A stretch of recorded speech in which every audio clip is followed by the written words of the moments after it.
How to change WhatsApp font style. So all you have to do is to open your WhatsApp application and choose the chat that you want to change your font style on. So there is no actually specific option where you can change the font style for everything, but you can actually change the font style per messages. So for example, this one, you want to chat this person changing the WhatsApp font style.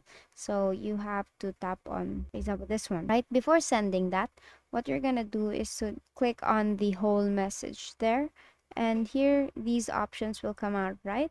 Tap on format, and here you'll be given four different font styles or format for that text. So you can have bold, italics, strike through, or monospace. So for me, I just want to go for bold. And now if you send that one, it will be sent through bold. And basically that's it. And that is how you change your WhatsApp font style. And that is all for today. If this video helped you, please don't forget to like, share, and subscribe to our YouTube channel to show your support. Thank you for watching.